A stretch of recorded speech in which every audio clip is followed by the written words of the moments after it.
أعوذ بالله من الشيطان الرجيم. Hukum transfusi darah.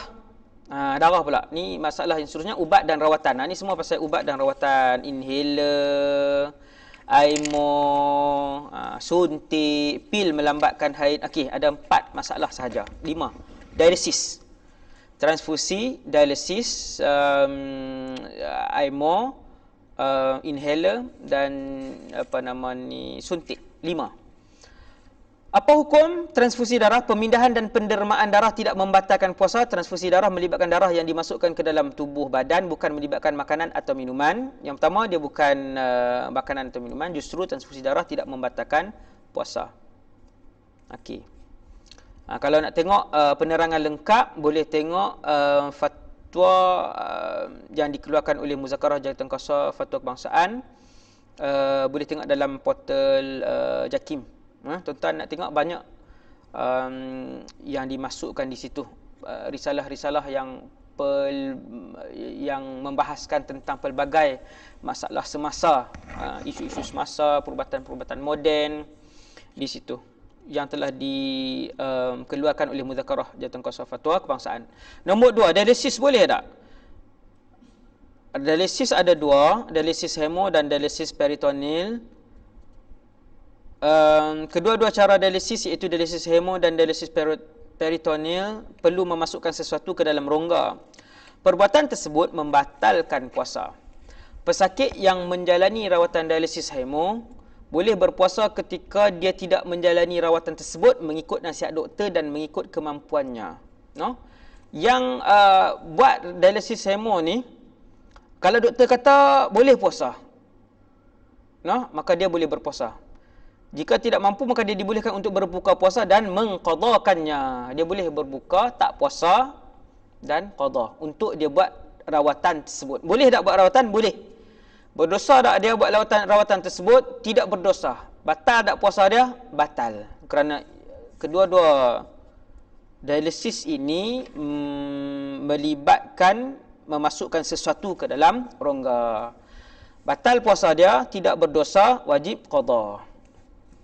Dia boleh untuk berbuka. Pesakit yang menjalani rawatan dialisis peritoneal difahamkan perlu menjalani rawatan ini secara berterusan. Ini bermakna dia tidak boleh melakukan puasa kerana rawatan yang berterusan ini membatalkan puasanya sekalipun dia sihat ataupun berupaya untuk berpuasa.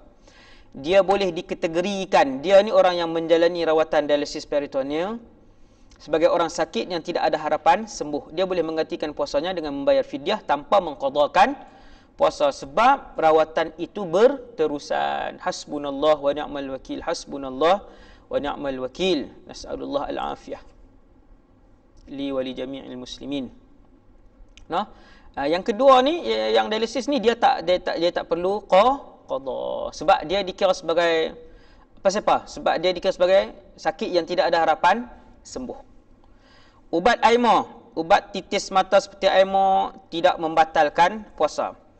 Ubat titis telinga, menitiskan ubat ke dalam telinga atas nasihat doktor tidak membatalkan puasa kerana ia ada unsur darurat. Sakit sampai tak boleh tidur, nak solat pun tak boleh, bengang telinga. Doktor kata titis. Kalau ikut telinga ni batal puasa kalau masuk sampai ke dalam. Tapi disebabkan darurat, doktor pun nasihat kata perlu pakai ubat, maka tidak batal. Jika tanpa alasan atau tanpa darurat masuk ubat titis ke telinga, maka batal. Vicks inhaler tak batal puasa jika menggunakan Vicks inhaler untuk mengubat hidung yang tersumbat dengan menyedutnya. Walau bagaimanapun, jika tidak ada keperluan menggunakannya, maka menggunakannya makruh. Yang keenam, pil lambatkan haid. Boleh tak? Boleh menggunakan pil untuk melambatkan haid ketika berpuasa jika tidak membahayakan. Wallahu alam, saya dapat maklumat juga daripada doktor bahawa pil itu tidak memudaratkan. Sebab tu orang wanita yang nak mengerjakan umrah juga untuk melambatkan haid, mereka juga dibenarkan untuk mengambil pil tersebut. Suntikan pula nombor 7 dan yang terakhir. Suntikan biasanya dilakukan pada urat saraf atau di bawah kulit. Rongga ke tak? Bukan rongga. Oleh itu, ia tidak membatalkan puasa. Ia tu suntikan. Suntikan tak batal lah. Sebab dia bukan rongga. Dia tidak disuntik ke dalam rongga. Walau bagaimanapun. Jika suntikan itu melalui rongga yang terbuka, contohnya memasukkan alat suntikan melalui lubang telinga, maka batal puasanya. Walhamdulillahirabbil alamin.